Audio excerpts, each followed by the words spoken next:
There we go. Okay, so I'm going to tell you a little story. Okay, um, this is weird. Oh well. Anyhow, so my story is about a dinosaur. So when you guys are in class, usually I tell a story and I'm walking around and I'm I'm a dinosaur. I I have a friend. He's also a dinosaur. His name is Migillicudy. Um, so so sometimes I can be a paleontologist. Sometimes I can be a dinosaur. Sometimes I can be, I don't know, whatever I want to be.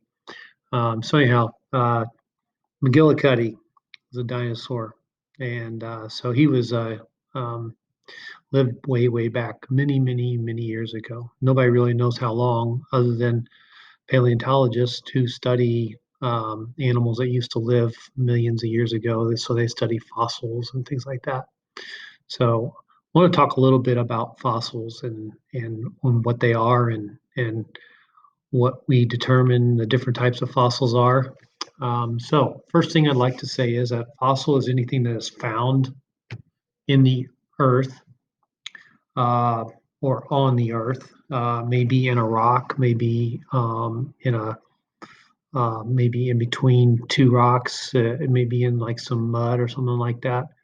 But anyhow, fossil is can come in a lot of different forms. Okay, so so this friend of mine, McGillicuddy, we're going to call him. He's a dinosaur, and so he is walking around. As he's walking around, he puts footprints in the into the mud that he's walking in. Okay, well, you know, sometimes he's walking in mud, sometimes he's walking in on rock hard surfaces. Well, he's walking on hard surfaces, he's not going to leave any footprints. But because he's walking in mud right now, he's going to leave footprints behind. These are huge footprints. Okay. Um, that would be what we would call the mold. Okay. So when he put the footprint in to the mud, and what ended up happening is that it might fill up with water. Okay, maybe it was muddy, so it means it's probably going to rain. So it would rain and fill up with water, and then what would happen is that that water would then evaporate. Okay, well the footprint is still be there, or could still be there. Okay, now keep in mind that this is a fossil, so it is going to then create a mold to where the water can fill into, and usually mud's kind of clayish, so it's not very permeable. So water's going to stay in there for a long period of time. It's going to evaporate, and it's going to leave behind minerals that are in the water. Well, this just doesn't do it one time. This does it multiple times. Okay, that footprint stays there. What ends up happening is the minerals build up and build up and build up, and then it kind of creates a hard surface where that mold is. Okay, so the mold then becomes a place that gets covered up with other things. So it evaporates, the water evaporates, it becomes really hard. And then over a period of time, sediment starts to fill over the top of that mold. Okay. The cast part is the water or the minerals that are filling in into that place. Okay. So what ends up happening is that then we have what is called a mold fossil. Okay. So that fossil then becomes a part of history. Ends up that over periods of hundreds of thousands of years, there are lots and lots of different sediment that fills over the top of it. That sediment then keeps filling up and pressure keeps building up on top of it. And then it's there for thousands and thousands of years until maybe a paleontologist comes by and happens to discover uh, that rock and finds this footprint.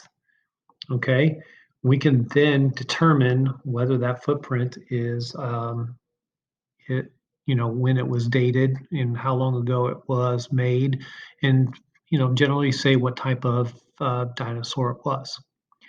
Okay, so then Dinosaur, the Migillicudy, he's made that print.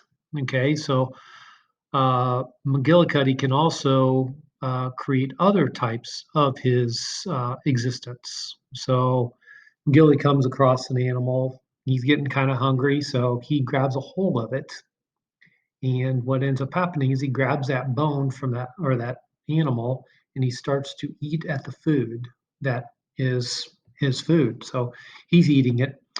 In that process of eating it, what ends up happening is that he is clawing at the bones. He's doing other things at the bones. He's chewing on them. This is what we would call a trace fossil. Trace fossil meaning that it traces him being existing somewhere. Okay, so the um, paleontologist may have gone and he may have discovered these footprints, and then maybe down the road he found another a possibility, a trace element of McGillicuddy living, and that would be by bones that may have been in the area, an animal that the dinosaur McGillicuddy caught, ate, and left behind examples of that of his existence. Okay, so that would be a trace fossil. Okay, now another type of fossil is a what we call a petrified fossil. Okay, so now let's say McGillicuddy gets to an area and he's on a cliff and he's looking down and he sees another animal that that sounds like that looks like good food to me.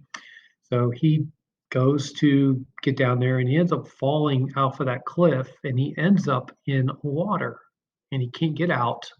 So what ends up happening is that it's the perfect condition for him. He eventually dies. I know it's very sad. McGillicuddy dies, and then what ends up happening is that water is absorbed. He doesn't decompose normally. He decomposes with a very slow decomposition. The weather may have been a perfect condition. Let's say, for instance, a mammoth who dies up in the Arctic or someplace like that, where cold temperatures are pre-existing. What ends up happening is that the animal ends up decomposing either very very slowly or doesn't decompose at all.